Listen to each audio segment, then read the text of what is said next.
Buenas tardes, amigos. Soy Carla Díaz. Este es mi canal Investigando la Historia.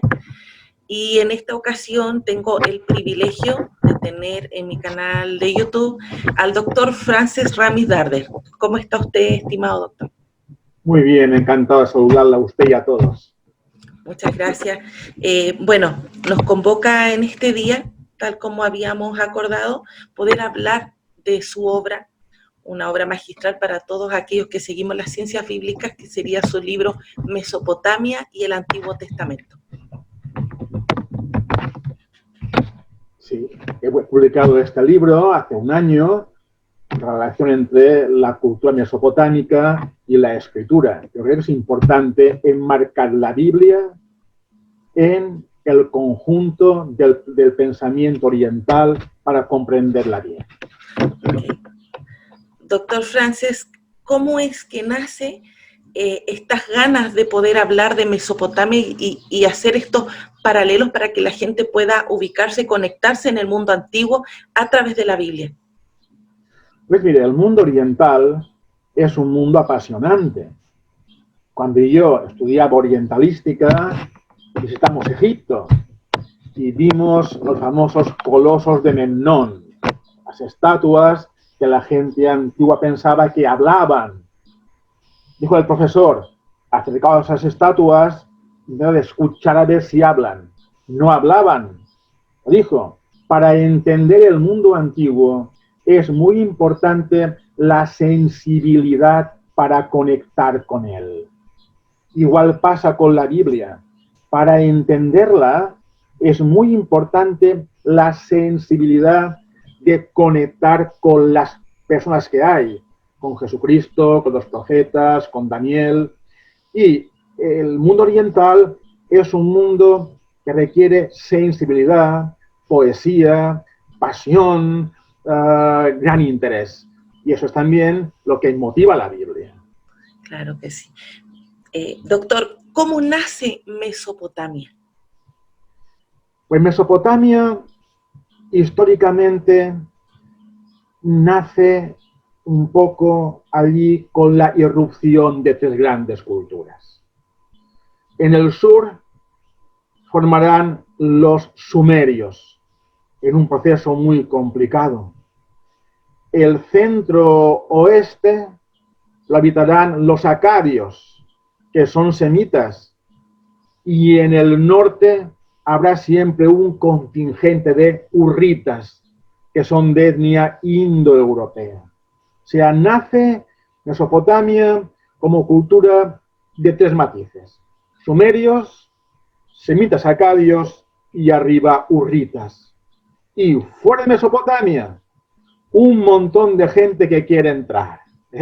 Los elamitas por el este, los arameos por el oeste, los Kutu por el este, y este forcejeo entre culturas da lugar al sucesivo desarrollo del pensamiento mesopotámico. Piensa que todo comenzó en Sumer. En Sumeria empezó todo lo que sabemos, la idea del mundo, la idea de la historia, la concepción del derecho, la religión sistematizada, nace en Sumeria. Y de allí se va expandiendo por el mundo, siempre en conflicto con las demás culturas que hay en Mesopotamia. Es un comienzo apasionante. Todos empezamos allí. Y en el momento en que nacen estos hebreos, este pueblo comienza a conformarse, que es el pueblo que luego vemos en el Antiguo Testamento, ¿en qué periodo estaba este mundo antiguo? ¿En qué etapa? Bueno, los sumerios los colocamos, pongamos, en el 3300 antes de Cristo. El pueblo hebreo es un pueblo que se forma lentamente. Piense que el país de Canaán, del año 1900 hacia abajo, está poblado por cananeos, que es una etnia semita. Allí habrá emigraciones de Mesopotamia, que son los amorreos. desde el 1900 al 1800, los amorreos salen de Mesopotamia para ir a Egipto. Y algunos se paran en Palestina, en 4 lugares, en Betel, en Siquén, Beersheba y Hebrón. Y se paran junto a las comunidades que había allí de tipo cananeo, 2 pueblos iguales pero distintos, ¿no? Después, ¿qué pasará? Vendrá la invasión de los Hicsos, la gente casi desconocida que viene de Asia, va a Egipto y cuando baja a Egipto arrastra gente de Palestina, van al delta, forman el segundo periodo intermedio egipcio. Después de allí son expulsados, y otros huyen. De los que huyen, unos se quedan en el sur, otros se marchan a Siria. Y claro, esta amalgama forma con el tiempo el pueblo hebreo, que es una etnia semita nacida de numerosas raíces anteriores. Todo lo que podemos leer en la Biblia hebrea, o en su mayor parte, proviene de Mesopotamia. Tenemos incluso la influencia de las mismas tablas de la ley. Sabemos que en el mundo antiguo todas las culturas tenían su ley, y esa ley curiosamente era entregada por el dios o los dioses que los regían. Entonces, podemos ver todos estos paralelos interesantes. La Biblia en sí, en su conformación, la Biblia hebrea me refiero, se ve influida, se ve inspirada por todos estos sucesos o estos rituales o estas leyes del mundo antiguo. Sin duda. O sea, la cultura de la Biblia, quienes escribieron la Biblia, eran gente que vivía en Palestina. Y estaban influidos por 2 culturas. Una era la cultura mesopotámica, otra la cultura egipcia, que también les marcó muchísimo. Entonces, ¿qué hacían ellos? Ellos creían, por la fe, que Dios había creado el mundo. Piensa que antiguamente ateos no había, todo el mundo creía en Dios, en los que fueran. El hebreo era un pueblo también creyente. Mira, yo he de explicar cómo Dios creó el mundo. ¿Y cómo lo contó? Pues en la forma que lo contaban los mesopotámicos.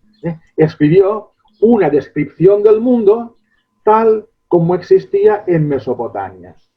Una tierra llana, rodeada de montañas, cubierta con una superficie transparente, que era el firmamento, y abajo el Kur.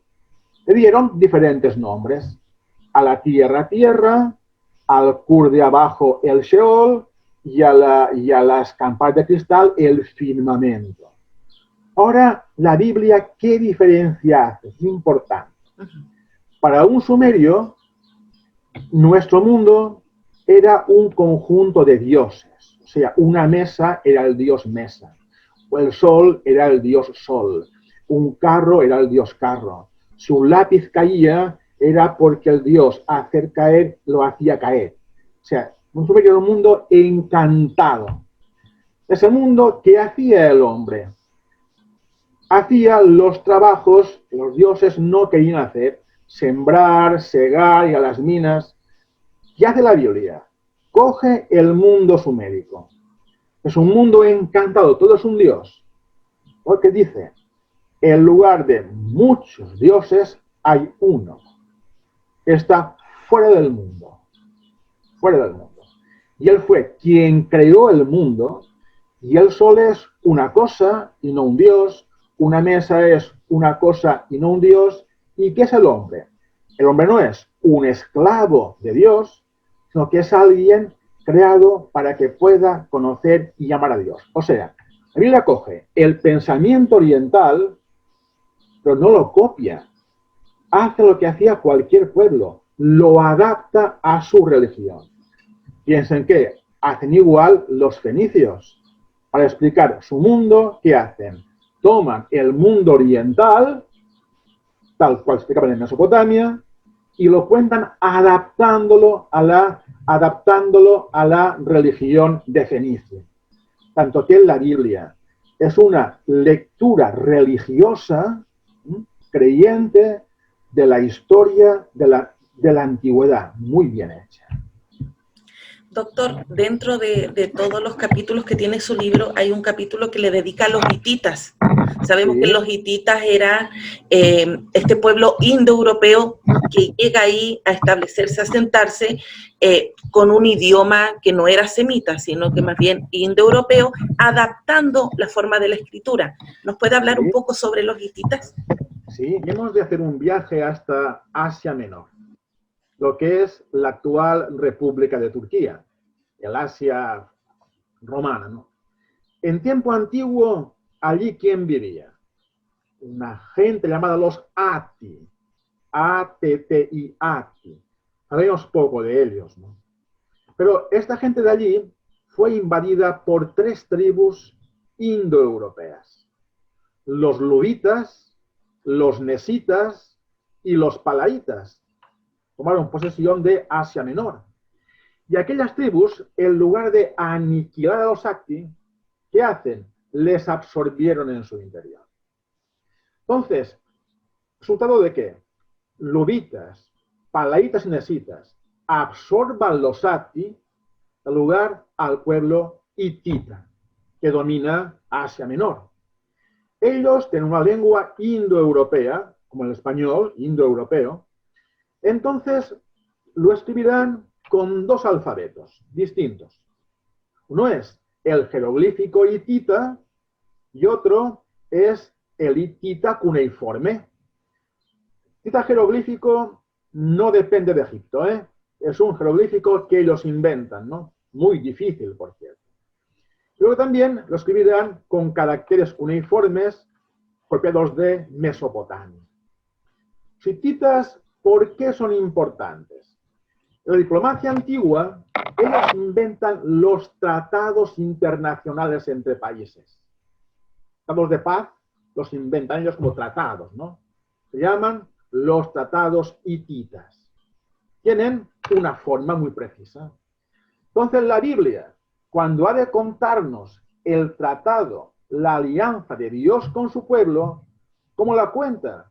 Como lo contaría cualquier autor antiguo. Cuenta la alianza de Dios con su pueblo como si fuera un tratado hitita, con iguales causas. Tanto aquí es muy importante entender el mundo hitita, entender sus tratados para poder comprender cómo los autores bíblicos explicaron el tratado, la alianza de Dios con el pueblo de Israel. Los hititas... Los tratados hititas. Muchas gracias. Ellos son mencionados varias veces en la Biblia hebrea. Incluso Urías, el esposo de Betsabé, era hitita. Era hitita. En aquel tiempo piense que el imperio hitita desaparece en el 1200 a.C. por la invasión de los pueblos del mar. Son unos pueblos que en el mar Egeo hacen una gran revolución, atacan Egipto y fracasan, pero consiguen entrar en Anatolia y vencer a los hititas y acaban con ellos en el 1200.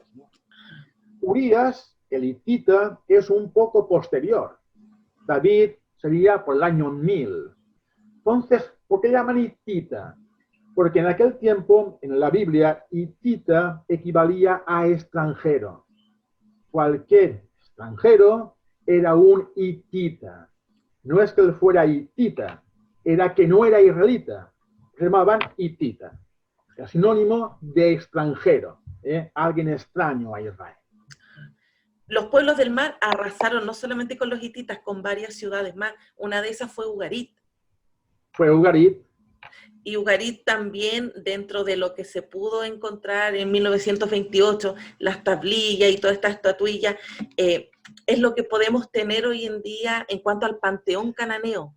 Y eso nos da luz también a entender muchos asuntos en la Biblia hebrea. Sí, sí. O sea, Ugarit era un puerto, pues el mar era más cercano, y fue, pues, destruido, arrasado, ¿no? Ellos encontraron muchas tablillas cuneiformes en lengua ugarítica, que es cuneiforme, y sirvió para entender la religión de los cananeos. Ellos, ¿a qué dios principal tenían? A Baal. ¿Por qué? En una cultura agrícola, para entendernos, ¿no? Entonces, el dios más importante, ¿cuál era? El dios del clima. Y adoraban a Baal junto con su esposa Asherá, seguramente. Piense que para el mundo antiguo, los dioses eran siempre parejas de dioses, matrimonios, Baal, Asherá. En el texto egipcio, Yahvé y Asherá. Entonces, ¿qué significaba eso? Que para el mundo antiguo, Dios era siempre contemplable de dos maneras. Contemplable en su aspecto masculino y contemplable en su aspecto femenino. No significa que fueran dos dioses, hombre y mujer, sino un dios, pero contemplable en dos ópticas, masculina y femenina. Y eso lo guarda el Antiguo Testamento y lo guarda el Nuevo. Fíjese bien que cuando la parábola del hijo pródigo, que es el hijo va al padre. El padre es un varón, ¿verdad? Es el padre que recibe al hijo. Este padre, la parábola del hijo pródigo, representa a Dios Padre que acoge a cualquier hijo. Dice el Evangelio, y a aquel padre se le conmovieron las entrañas. Esa palabra en la Biblia, en el griego antiguo, solo se emplea para una mujer cuando va a dar luz un niño. Entonces, decir que un hombre le pasaba eso era incomprensible. Eso lo pone en la Biblia para decir que aquel padre que recibe al hijo es un varón, padre, sí, pero con entrañas de madre. Mueven las entrañas. Tanto el Dios nuestro es contemplable igual, como padre y como madre. ¿Dónde viene eso? Que en el Nuevo Testamento hunde la raíz en el Antiguo, y ese en las culturas orientales. Okay. Doctor Francis, sobre los primeros 11 capítulos del Génesis, que se ha hablado mucho de estos capítulos que tanto la Torre de Babel, el diluvio, incluso la cosmogonía, la creación, provienen de Mesopotamia. Es tal cual, de repente a la gente le choca un poco entender que relatos como Adán y Eva o el relato de Noé no sean literales. Hay gente que crece entendiendo que todo eso es literal y que ellos son seres humanos que vivieron en un tiempo. Mire, el Génesis 1:11 son capítulos muy bellos, ¿no? Pero son capítulos metafóricos, ¿no? O sea, Israel, para escribir cómo comenzó todo, hay un punto de fe, que es que Dios creó el universo, creó a la persona humana. Ahora, para contar eso, ellos emplean el lenguaje de Mesopotamia, que es un lenguaje metafórico y simbólico. Por ejemplo, dice la Biblia, Dios creó el mundo en 7 días, ¿no es así? 6 días y uno descansó, 7. Eso es un símbolo de qué? El 7 significa la cosa completamente bien hecha. Además, Dios crea el mundo mediante 10 órdenes, Dijo 10 veces, hágase la luz, hágase el sol, hayan animales, que evocan las 10 órdenes, evocan los 10 mandamientos. O sea, el mundo que Dios ha creado en 7 días se mantendrá bien en tanto en cuanto el hombre cumpla las 10 órdenes, que son los 10 mandamientos. Cuando dice la Biblia, dominar la tierra, ¿qué quiere decir? Dice Dios, yo he creado la tierra bien creada, pero creándola con 10 órdenes que evocan los 10 mandamientos, os he enseñado cómo mantener ese orden. Tanto el hombre como cuida la tierra. Pues cumpliendo las 10 órdenes son los 10 mandamientos, que son una metáfora de las 10 órdenes que dio Dios para crear el mundo. Por ejemplo, el arca de Noé. Dice la Biblia que es un arca. un arca no es una barca, es otra cosa. La forma del arca, ¿qué es? Es una maqueta, entiéndame, de lo que fue después el templo de Jerusalén. ¿Quién se salva de un caos histórico, en la Biblia? Pues aquella persona que entra en el arca. ¿Eso qué es? Que entra en el templo de Jerusalén. Entonces, todos son metáforas. No se puede interpretar literalmente. En campo católico está mandado interpretar la Sagrada Escritura. Porque la Escritura no se interpreta, no se entiende. Y para interpretarla hay que ir al horizonte del pensamiento donde nació, que es Mesopotamia, y Egipto también.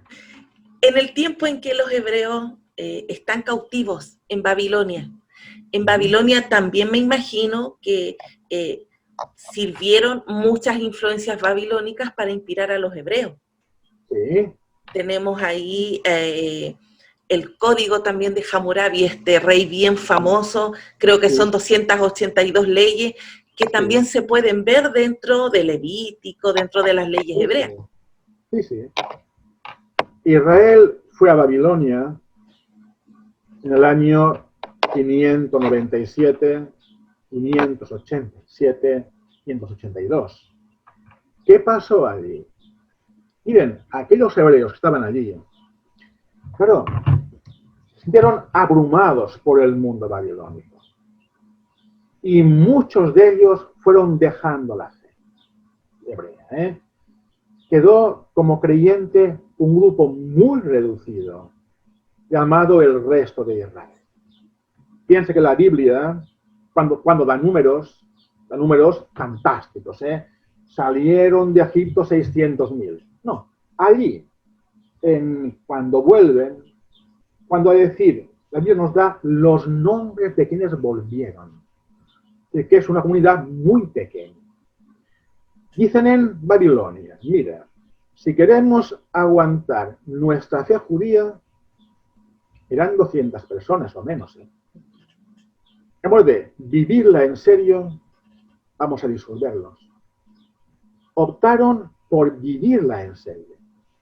¿Qué significa eso? Vivir la fe en el mundo en que estaban. Y en lugar de considerar Babilonia algo malo, ven en ella cosas muy buenas. Ven, por ejemplo, el código de Hammurabi. Eran leyes muy humanas. ¿Por qué no adoptarlo? Adoptan el código de Hammurabi. Ven que conquista Babilonia un rey que es Ciro el Grande. ¿Qué pasaba? Que donde cruzabas Ciro el Grande había progreso. Escuelas, sanidad y tales. Y dirán, este Ciro el Grande es un enviado de Dios, del nuestro. Y también lo llaman por 2 veces Mesías. ¿Qué hizo Israel?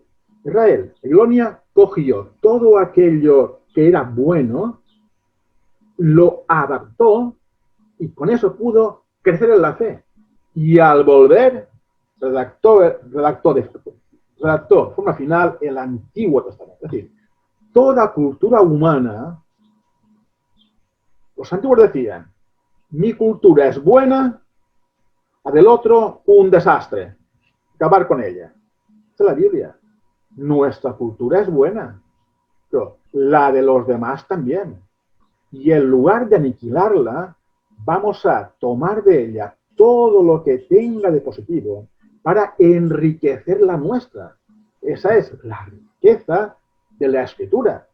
Y no es un libro acotado a Israel, sino que hunde raíces en las culturas antiguas, Asiria, Babilonia, Egipto, etc., ¿no? Israel se nutrió de la cultura persa, babilónica, para la Biblia. La Torre de Babel, donde la vieron ellos en Mesopotamia, que vieron el gran figurat, el Etemenanki, y allí, impactados por ello, ponen el relato de la Torre de Babel. y la torre que ellos vieron en Mesopotamia. Y doctor, el rey Acadio, Sargón I, su Sí. nacimiento es muy similar al que la Biblia nos presenta de Moisés. Sí. Muchas veces la gente se pregunta, ¿cuál es el verdadero, el personaje histórico? ¿Cuál debe tomarse de una manera más quizás alegórica o literaria? ¿Qué nos podría decir de eso? Mire, el rey Sargón subió al gobierno con un golpe de Estado. Golpe de Estado. Su nombre no lo sabemos, pues la gente le decía Sargón.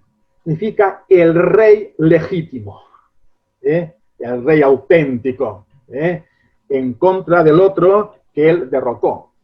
Entonces el rey Sargón II, legítimo, para afianzarse en el trono, dijo que descendía de un tal Sargón I, mucho más antiguo, y hizo componer de él, primero, un poema que contaba el nacimiento de este rey. Y contaba eso, que nació un niño, su mamá lo cogió, lo colocó en una cestita, la cestita la califació con betún, lo puso en un río y luego encontró una princesa. Entonces, ¿eso qué hacía? Legitimaba el reinado de Sargón. Fíjese bien, de toda persona importante antigua se contaba el nacimiento así. Que sus padres tenían un hijo, pero no lo podían lo que fuera, lo colocaban en una cesta, lo encomendaban a Dios, lo dejaban en un río y el río pues lo llevaba a una princesa. Entonces, se cuenta de Moisés, ¿eso para qué? Para hacer ver a quien lee la Biblia que es Moisés un personaje importante.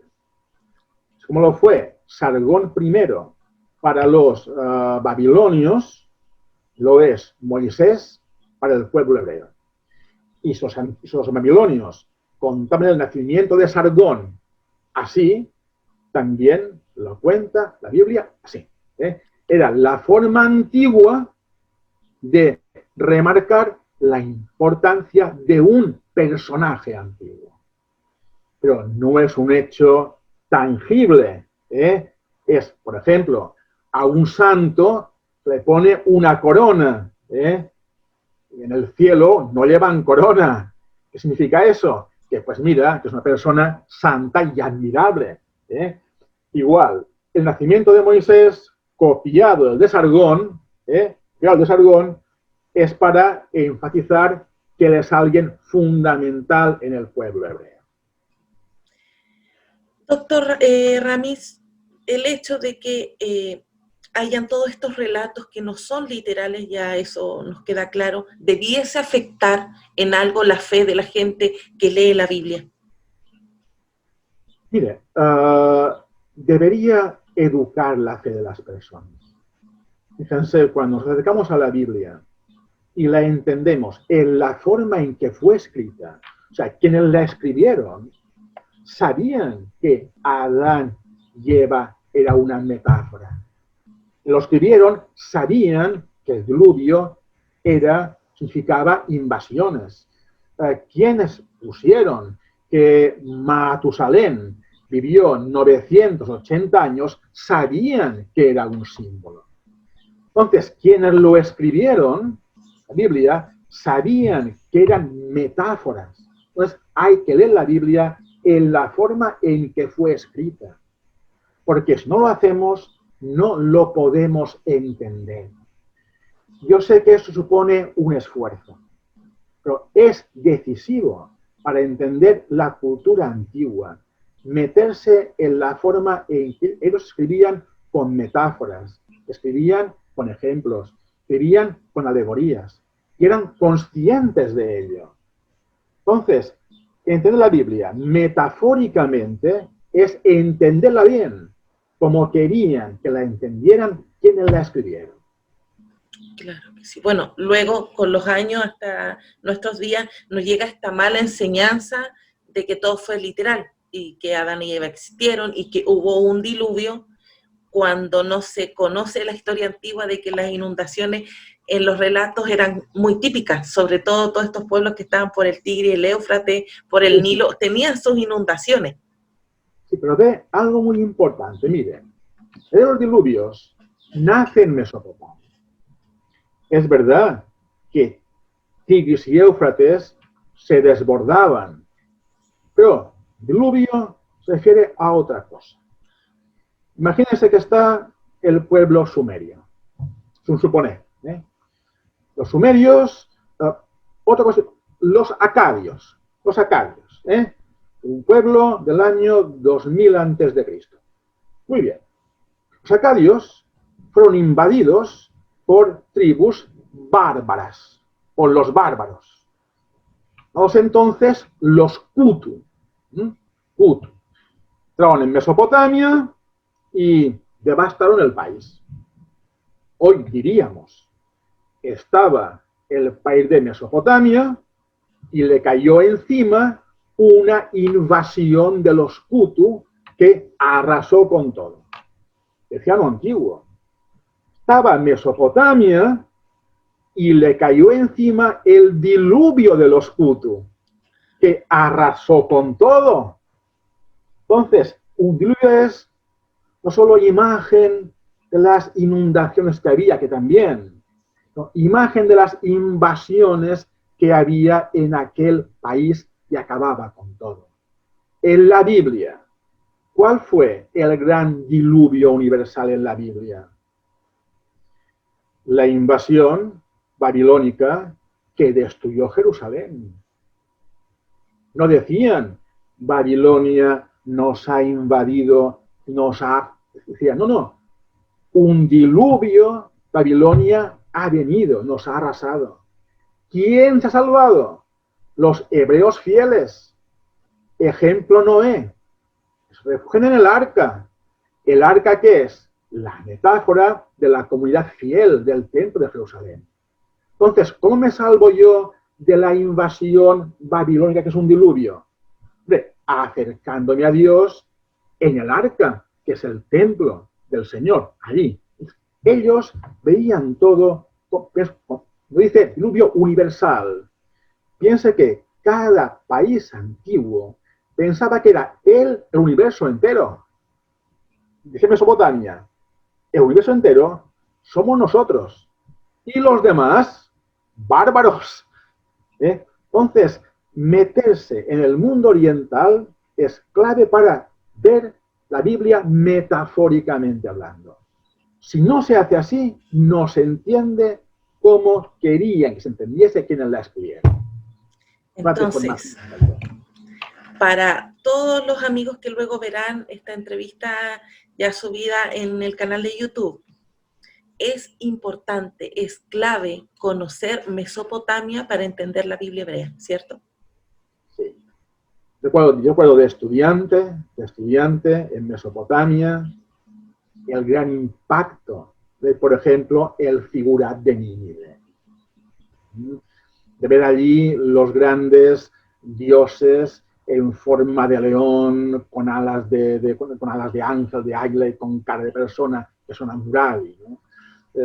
Persia, haber visto Persépolis, fantástico. O sea, entrar en ese mundo es muy importante. Cuanto más sepamos de él y cuanto más sepamos de Egipto, más comprenderemos el sentido de la Sagrada Escritura. Y comprendiendo el Antiguo Testamento, se comprende el Nuevo. Y comprendiendo el Nuevo, se comprende la Iglesia. Este es el eje de las cosas, ¿no? El orden. El orden de las cosas. Agradecida, en serio. A usted. Qué charla más provechosa, en serio, muy buena.